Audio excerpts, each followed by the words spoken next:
I might ask them to sing that again. If that's okay.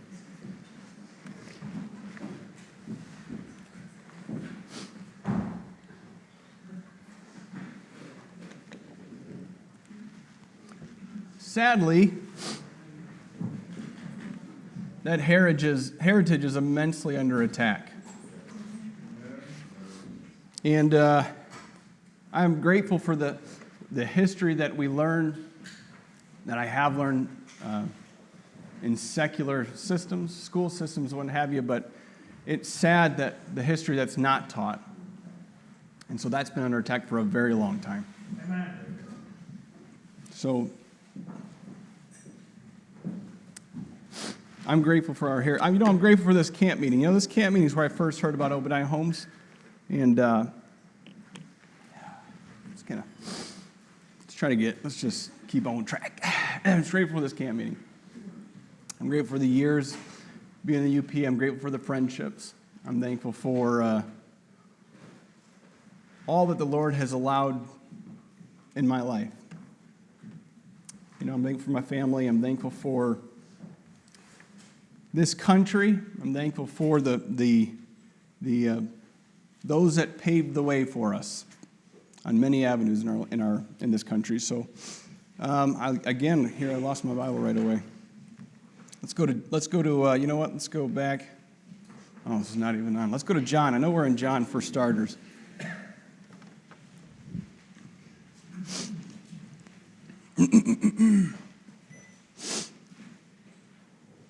John chapter 14.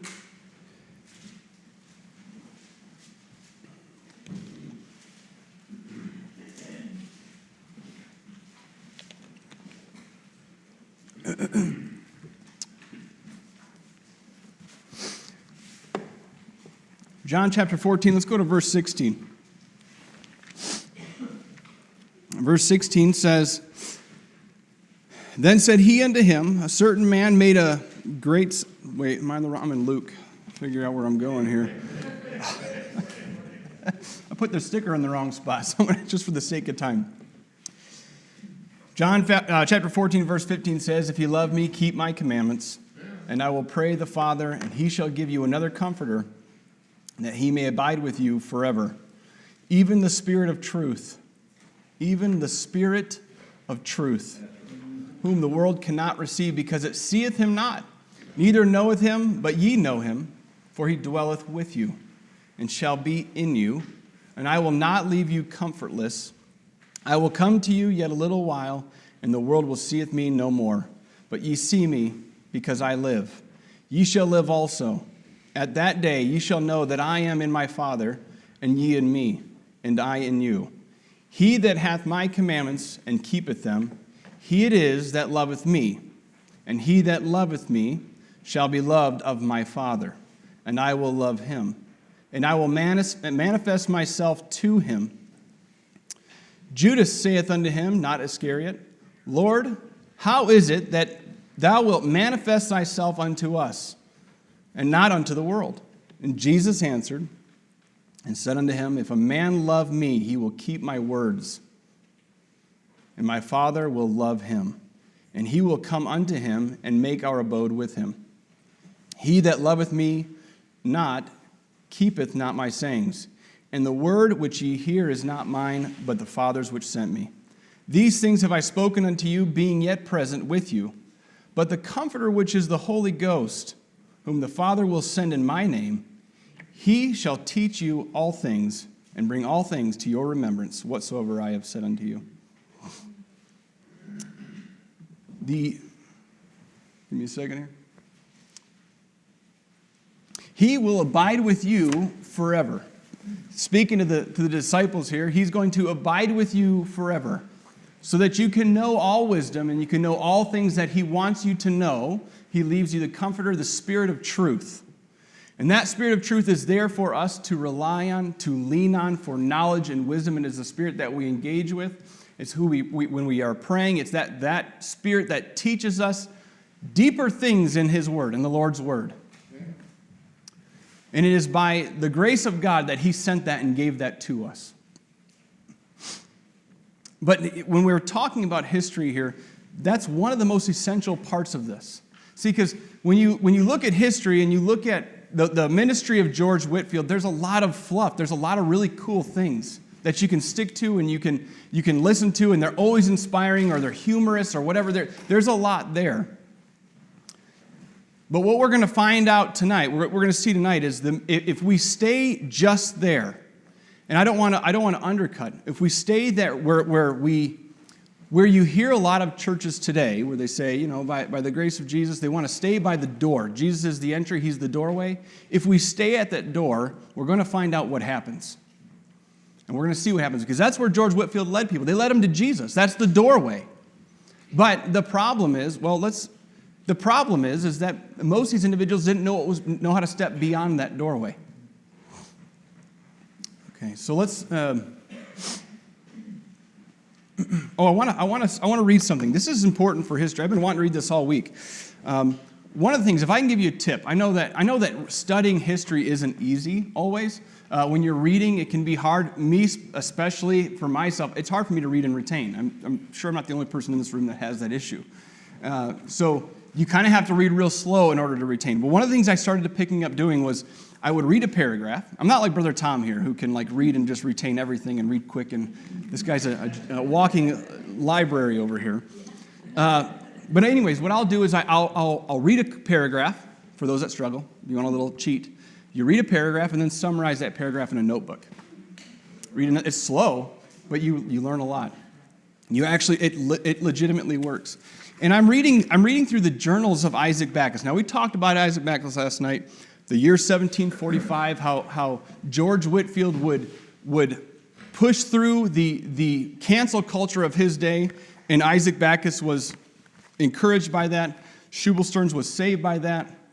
Daniel Marshall was saved by that. We're not going to go deep into Daniel Marshall and Shubal Stearns, but we are going to get into Isaac Backus tonight. But anyway, his journals, listen, if you want to know what life was like, he journaled everything. Not only was he he didn't just journal everything, he also preserved history. He went back and got writings and preserved them for us. We owe a lot to Isaac Backus. But anyway, Isaac Backus was also a freedom fighter, but in his journals, this is one of the opening statements. This is not verbatim. This is John's version, because this is how I'm summarizing. So in a summary, Backus explains how society looks at history as an entertaining narrative and nothing more. But society will also admit that nothing is more valuable than experience in life. Society disconnects the two, but in times when the liberty of citizens balances on the head of a pin, we need history, which is to say, experience, to hold our hand through it. So we need history. When we have a day like we're in today, we need history to hold our hands and walk us through this next dark road. Amen. That's the importance of history. If you could fast forward 15 years, if we had a time machine, the 15 years from now, that person would tell you, get in the history books. I tell you, history is so important. The hardest part is to discipline ourselves to read it, to learn it, to understand it, and let it motivate us to move. We do have a goodly heritage. This is Fyodor Dostoevsky, and the thing about this is a pretty complex statement, but I want to try to break it down for us, because it's very powerful. There is nothing a free man is so anxious to do as to find something to worship, but it must be something unquestionable that all men can agree to worship communally. For the great concern of these miserable creatures is not that every individual should find something to worship that he personally considers worthy of worship, but that they should find something in which they can all believe and which they can all worship in common. It is essential that it should be in common. And it is precisely that requirement of shared worship that has been the principal source of suffering for individual man and the human race since the beginning of history.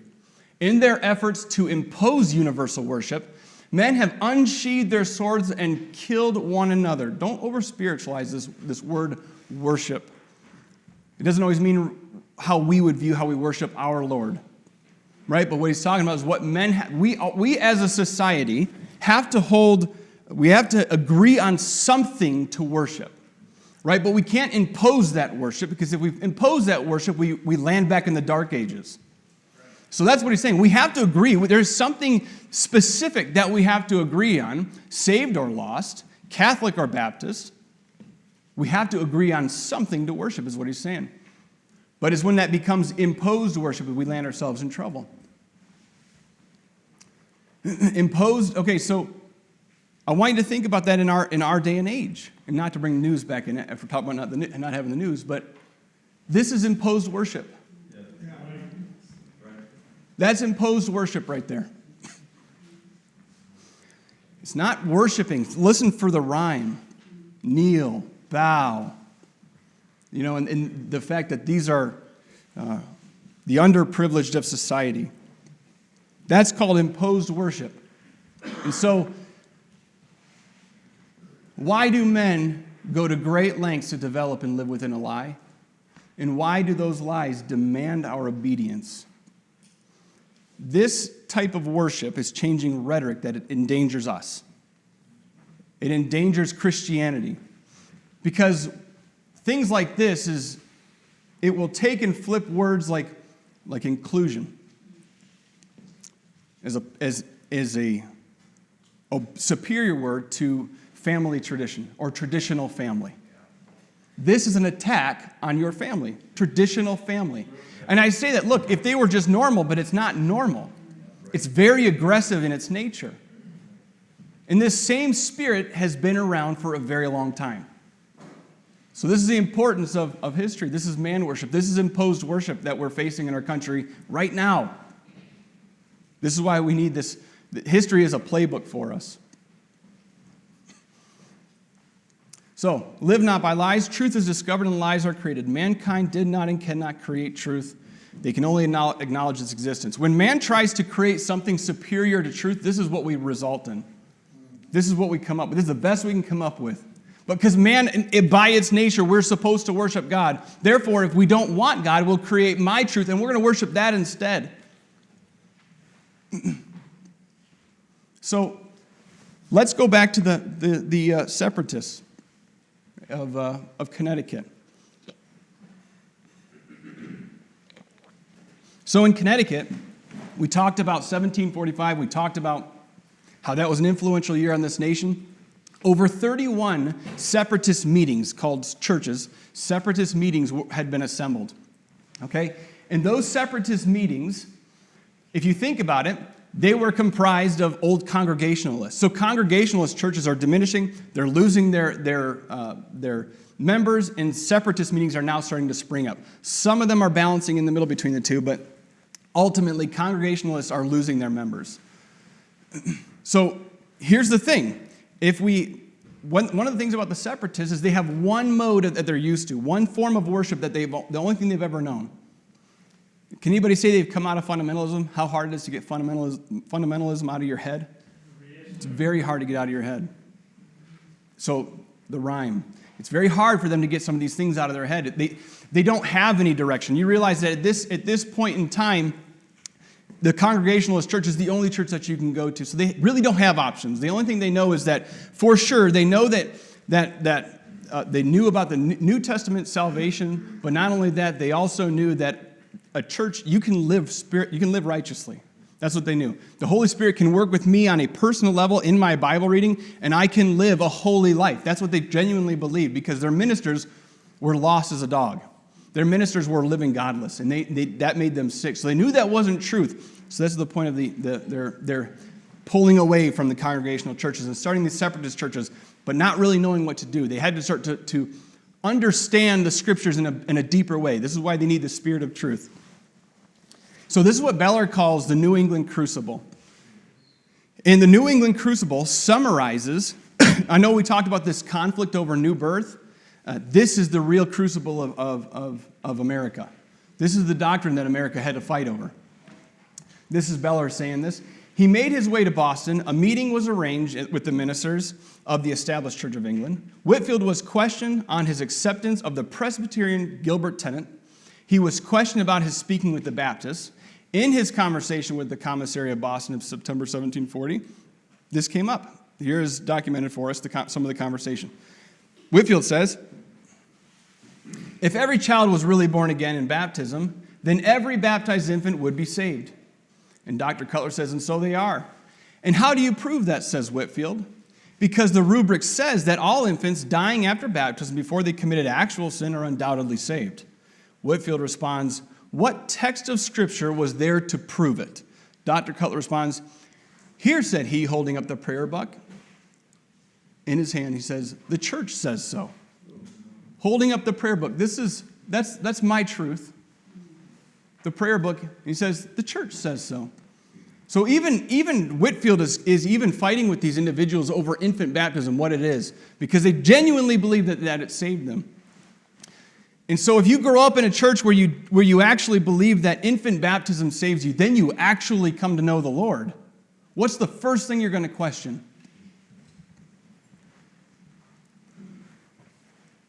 So Isaac Backus receives this letter.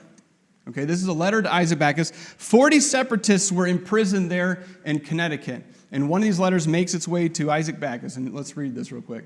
On October 15th, the collectors came to our house and took me away to prison. At about 9 o'clock on a dark and rainy night, Brother Hill and Sabin were brought there the next night.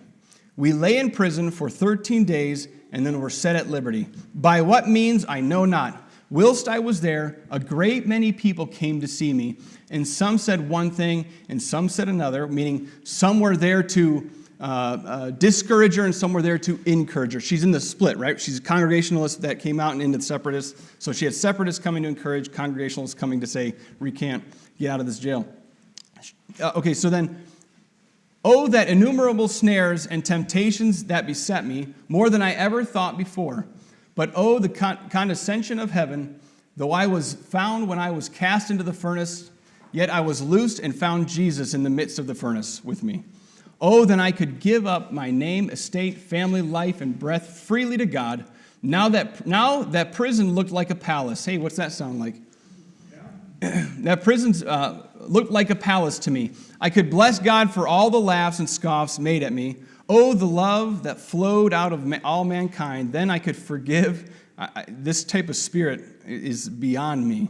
Then I could forgive as I would desire to be forgiven and love my neighbor as myself. I do remember my love for you and your wife and the dear children of God, with you begging your prayers for us in such a day of trial, written by his own mother, the same mother that took him to the church that day to stand for religious liberty. That is a document that supports religious liberty. You need to know who the mama of Isaac Backus was to understand who Isaac Backus is. So Isaac Backus at this point has left the Congregationalist church and he's meeting. Now I'm going to show you, I think this is really cool, and I think some of you history guys will think this is cool that like history. This is the house of Isaac Backus. That is Isaac Backus's Ford F-150. Hey, nobody's perfect. This house is still standing today. My son and I got to drive by it earlier this year. Drive by it. We couldn't go in it. But this is Isaac Backus' house. In this house, him and 13 separatists began meetings when they left the Congregational church. The history still walks. This is one of the, I love history. If you love history, and it might be whatever, but this right here is the actual still the remaining supporting beams. The woman that owns the house loves Isaac Backus. She knows it's his house and she preserves it. So when people want to come in, there was like 40 of us when we went, so we couldn't go in. But anybody that passes by that loves Isaac Backus, she's glad to show you around. Pretty awesome. It's such a, well, let's keep going. This is the attic. On the right-hand side, if you can see it, it's kind of a mess up there. You can see this is sort of, there's a window in the attic. This is the actual original floors. And etched in the ceiling, I believe this is, they don't rightly know what this is. It does date back to the 1700s, but they think it just very well might be hymn numbers for that Separatist church. They don't really know what it is, but it does date back to those etch marks could be the etch marks of Isaac Backus and these Separatists. I thought you'd like that. I think that's cool. My family and I will be getting to go there, and we're going to hopefully do some filming there, because I'm super pumped about that. Okay, but anyway, so they're meeting at this place. Him and the separatist, he receives this letter from his mother. Isaac Backus is on the journey to truth. That's what he wants. He's believed this lie all of his life, and he no longer believes it. If infant baptism didn't save me, and I understand New Testament born-again salvation, then what in the world is baptism? That's Isaac Backus' next question. So Isaac Backus writes this.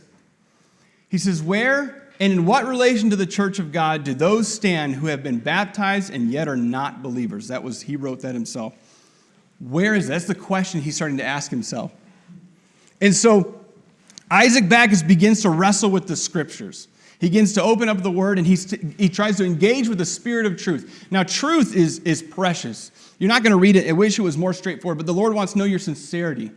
He wants to know your commitment. And as you read, he will begin to unfold and unravel himself and show himself to you. That is a process of time. That's one of those things you don't give up on. You just keep trudging, man.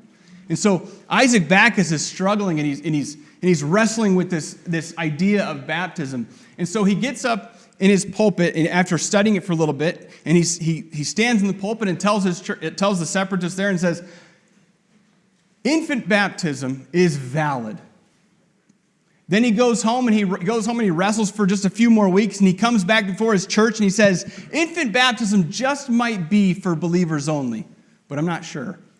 And so then he goes back home, he looks it over again, and he starts to read a little bit more and asks God for more insight and more wisdom, and he stands before his church again and he says, no, I am sure now that infant baptism is for believers, 100%. And the next week he gets up in front of his church again and he says, forget everything that I said, I have no idea what I'm talking about.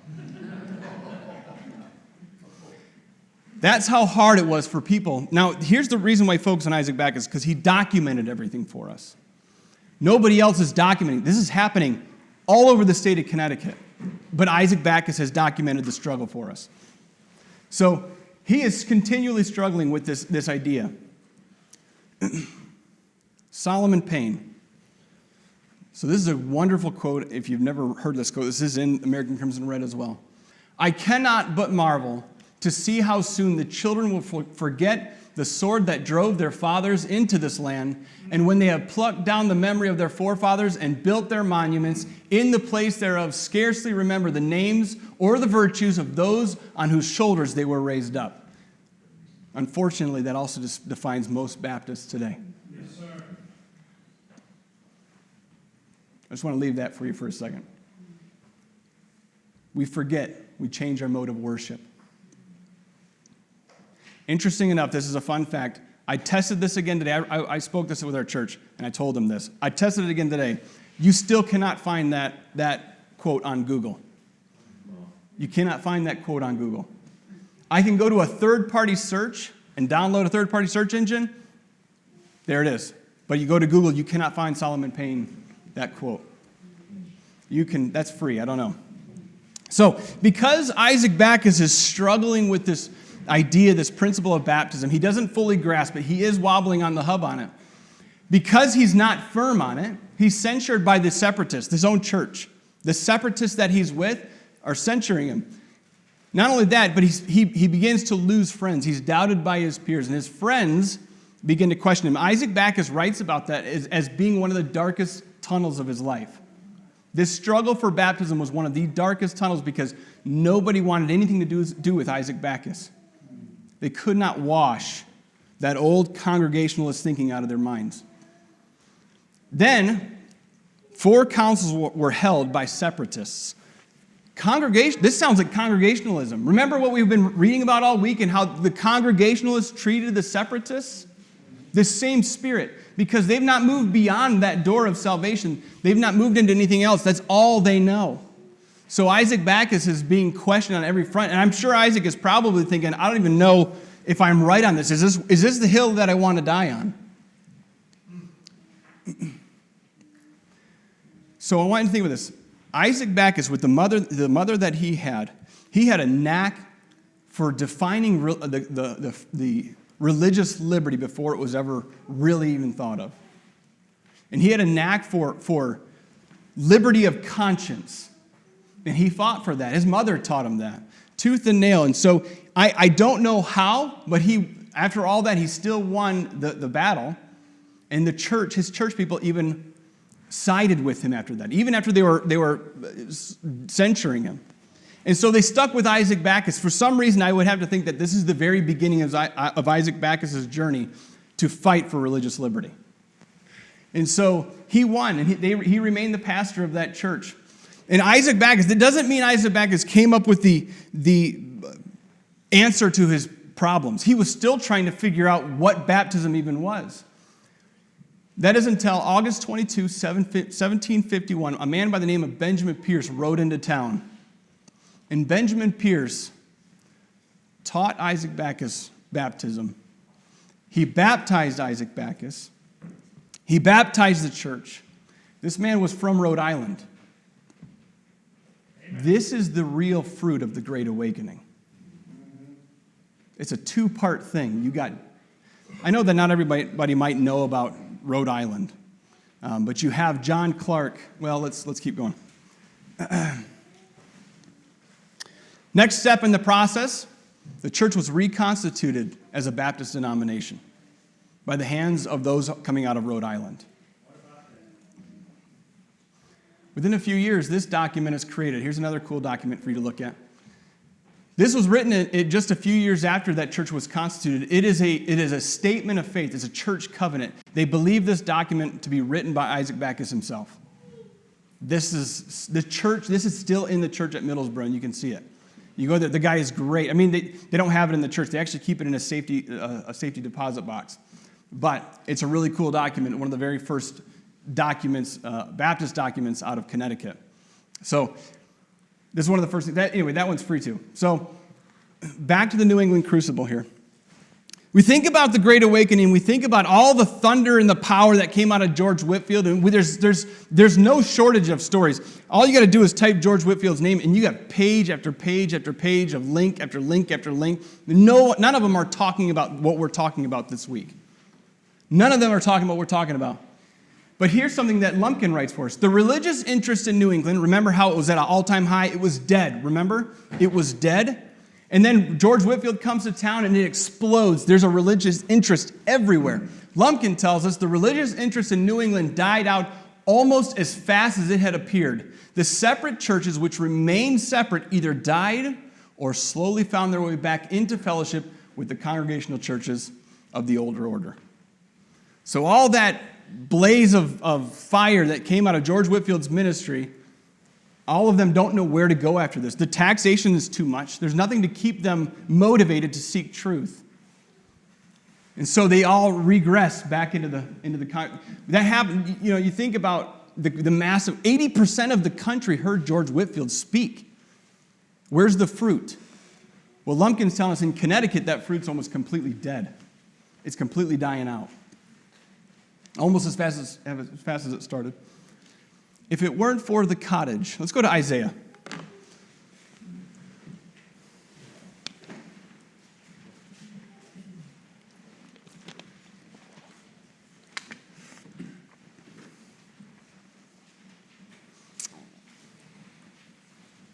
If it weren't for the cottage, Isaiah chapter 1 and verse 7 says, "Your country is desolate, your cities are burned with fire, your land, strangers devour it in your presence, and it is desolate as overthrown by strangers. And the daughters of Zion is left as a cottage in a vineyard, as a lodge in a garden of cucumbers, as a besieged city.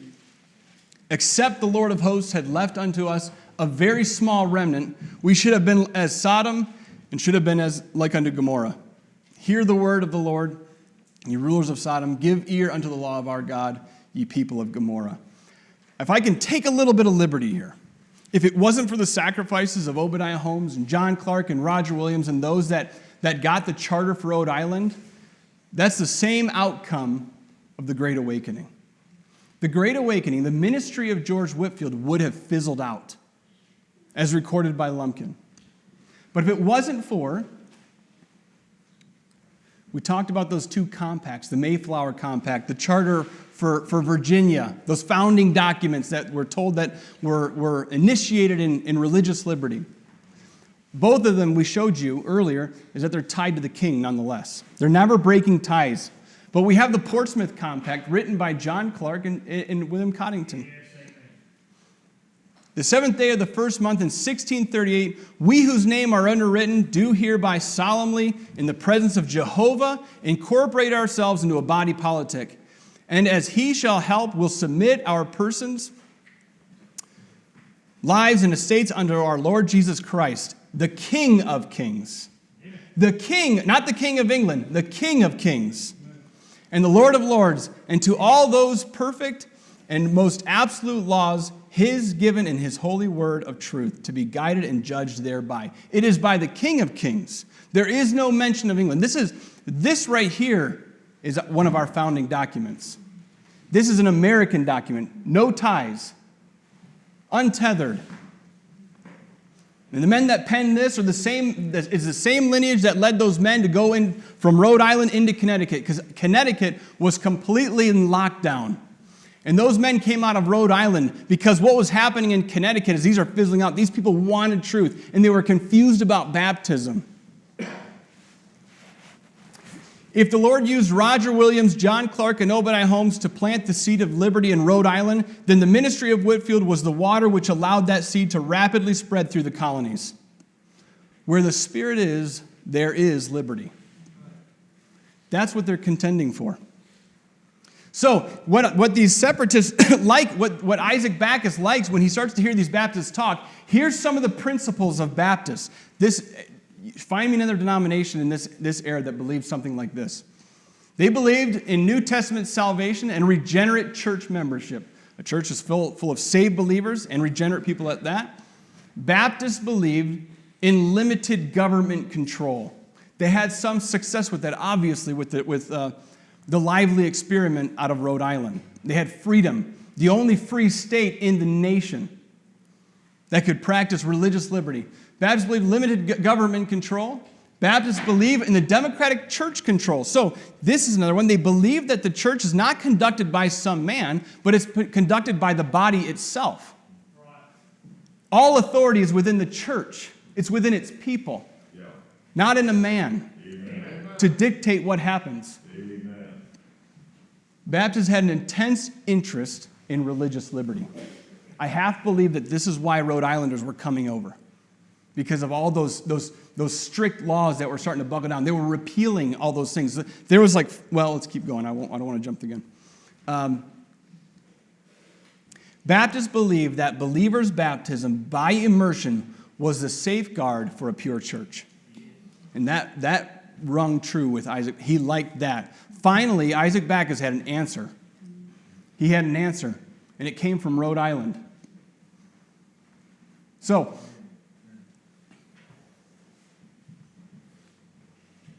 the New England Crucible. Back to this here. This is recorded by Lumpkin here. Long after the revival fires had burned low, the Baptists continued to profit from the movement.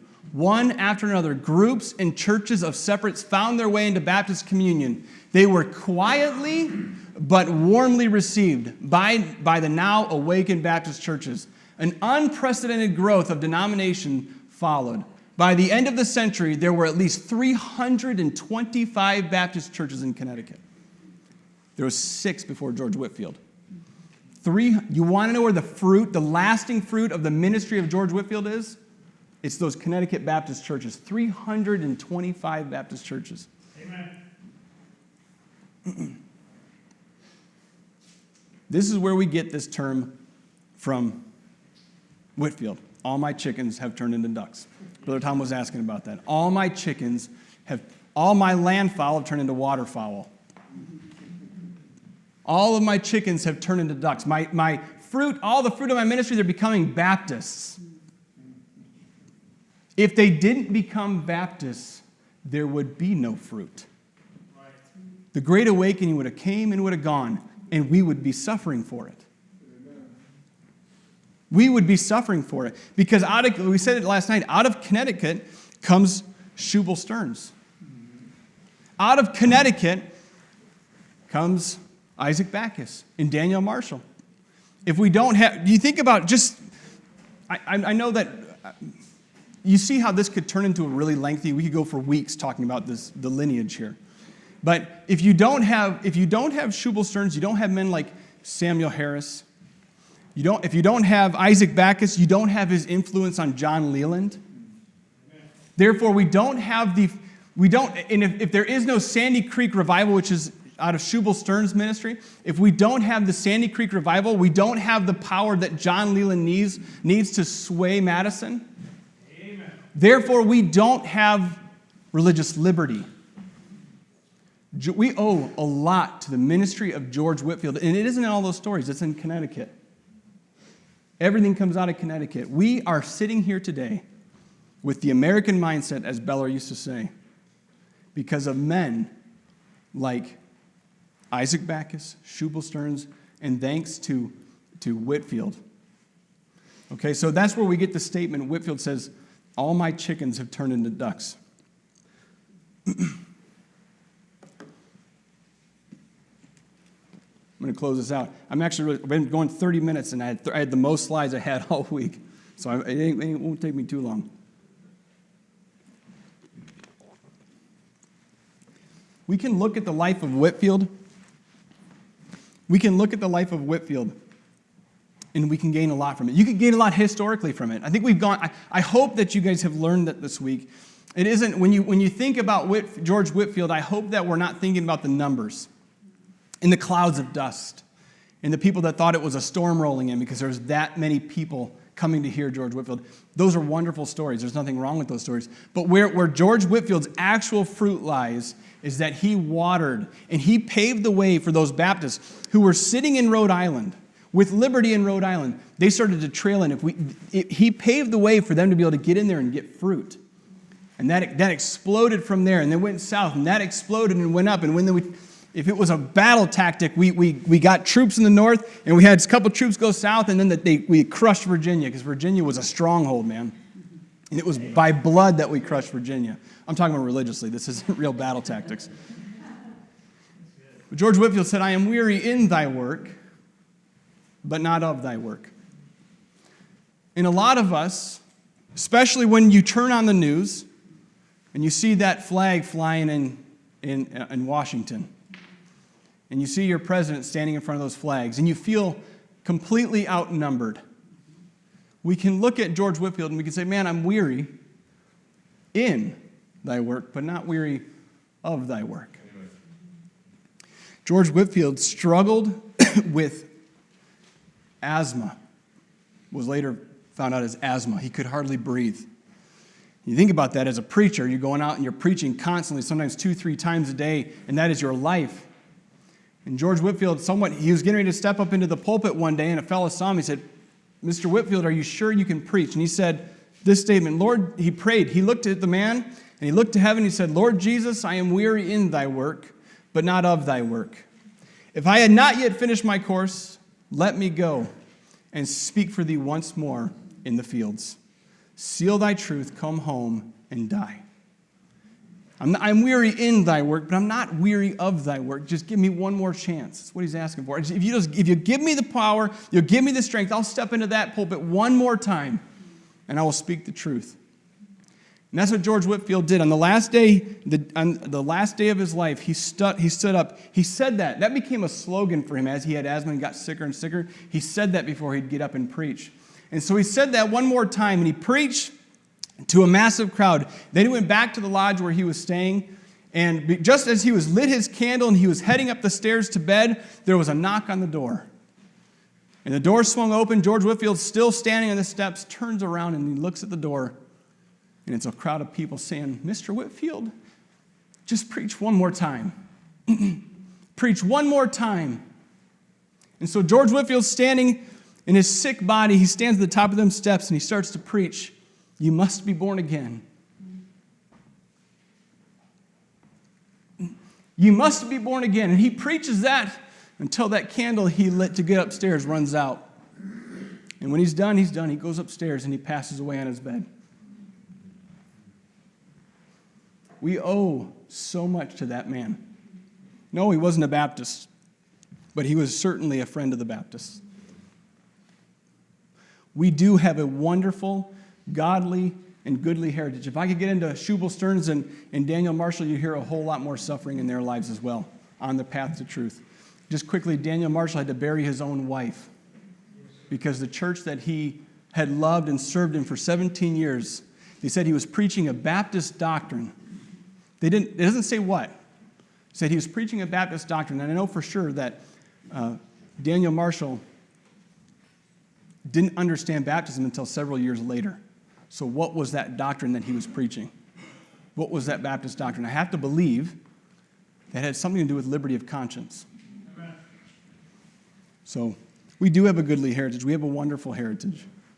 And I know history can be long and lengthy, and it takes a lot. You know, there's a whole lot more you can get into this. You can see where this is, where eventually we would love to take this, as we want to track that freedom trail from Rhode Island to Connecticut, down into Virginia, then down into North Carolina, back up into Virginia, up until we get religious liberty. There's a trail there that is completely covered beneath the dust of time. I think I'm done. I'm going to ask the teens to come back up. Can I have the teens come back up and I want you to think about that for a second. Think about Whitfield. Think about our lives. Think about the distractions in our own lives and the discouragement that we face.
like to do this song again, the song we did on Sunday. This is a song special to us here. This is a song that was specifically wrote for this camp meeting. So it means a lot to us.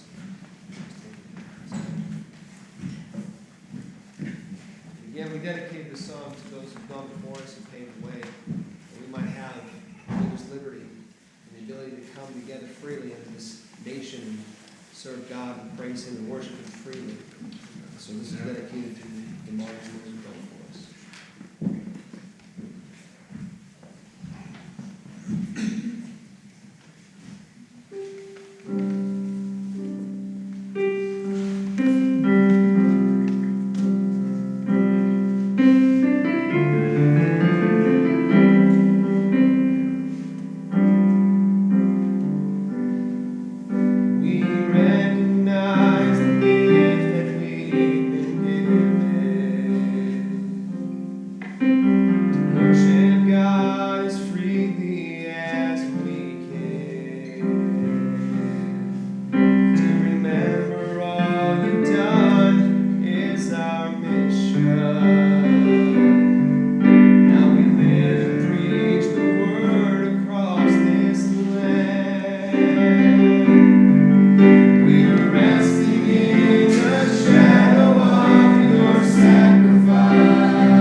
Resting